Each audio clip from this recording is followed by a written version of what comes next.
fingers, arms, and the upper body. So now we're going to talk a little bit more about what's happening with your hands. The arms are the main driver for the rocking horse. Without the arms, this is about as much as you can do with your legs.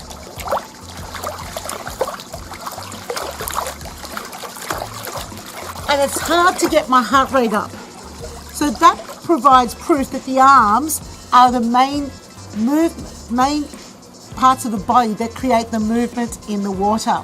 That means that what we do with our fingers right through the wrist to the shoulder is really important. I love the wide finger grip because I can get some really good turbulence and also create quite a bit of resistance. But it feels good to move my arms through the water, to push and pull through the water with my fingers open.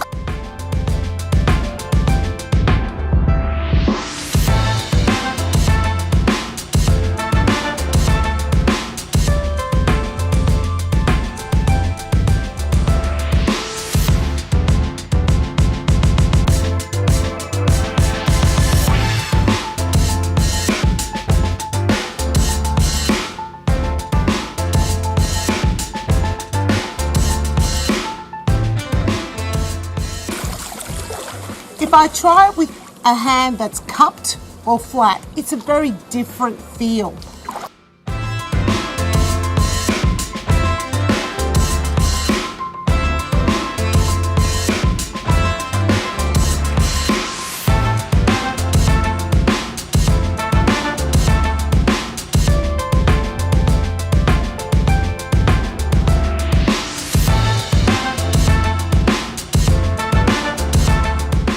And with a cupped hand, it becomes more about what happens in the upper part of the arm. So you could use that for variety, but do make sure that you indicate what you want people to do with their hands. Because if you just say move your arms forward and back and there's no real emphasis on what the hands and the wrists do, because you want the palms to go back as the arm goes back, and you want the palms to go forwards as the arms go forward. But if you don't give any sort of, keep the hands stiff and keep stable at the wrist, this is what you're going to get.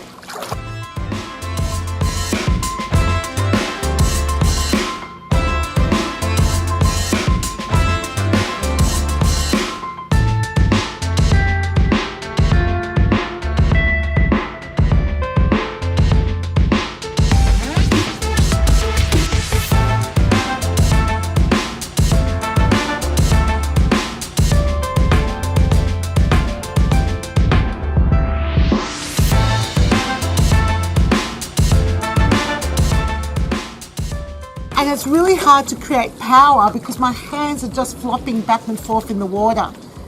It feels more powerful. I want you to notice what happens in my chest, and then I'll show you what happens in my back as I do the rocking horse.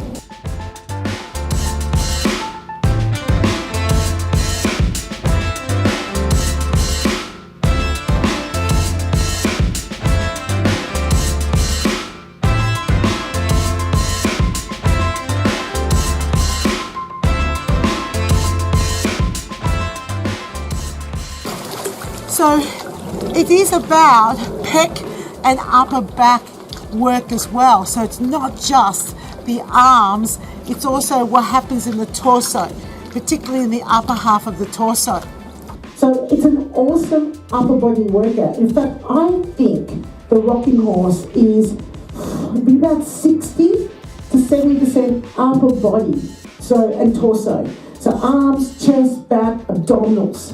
Right, we are going to talk about what you can do to also emphasize the lower body. But it's interesting because often people think, rocking horse, it's legs.